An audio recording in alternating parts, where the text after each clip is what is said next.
This is part 4 of the bistro and dining room remodel. The ceiling is done, so now we're moving on to the flooring.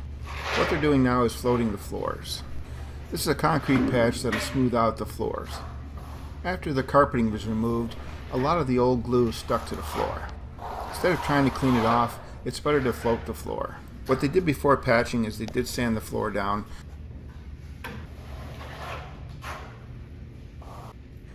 In order to cover all this, they're going to have to put 2 coats of floor patch down.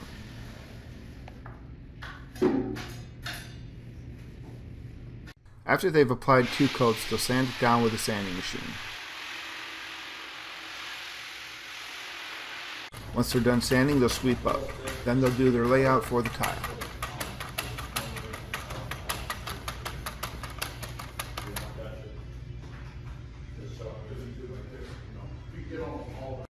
Now that they're done with the layout, they'll start applying the glue.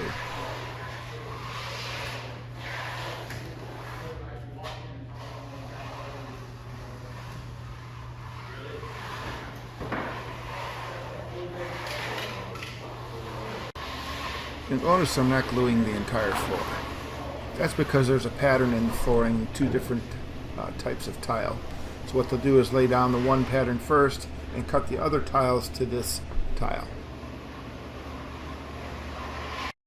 You can see here there's 2 types of tile. One is a plank type flooring and the other one is a square flooring.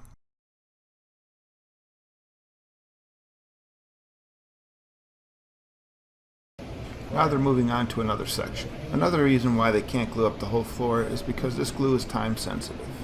If they let the glue dry too long, it loses its adhesion. Here they're going to seam the tile together. He's cutting the tile with about an inch overhang onto the square tile.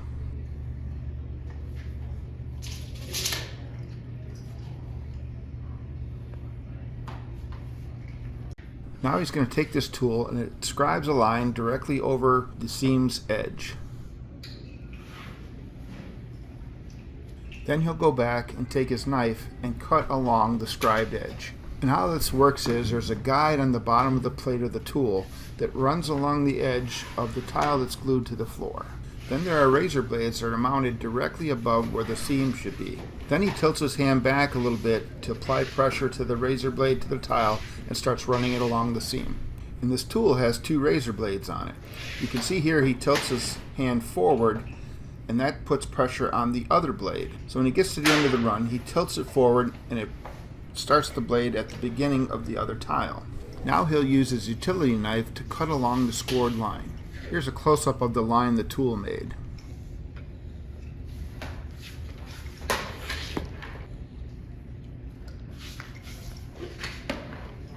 Once he cuts the tile, he uses this tool to roll the seams.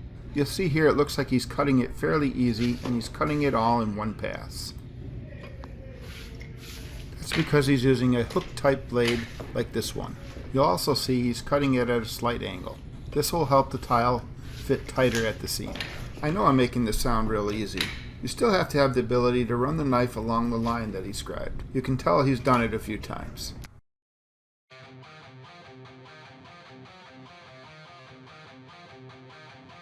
Here you can see how tight the seam is between the 2 tiles.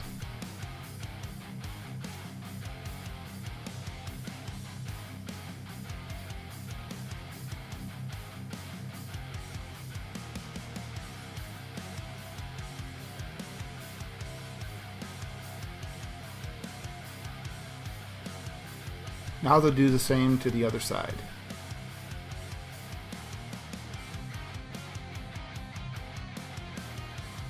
Make sure you come back to see part 5. Then you'll get to see what the floor looks like on this side. It's a totally different pattern than the other side.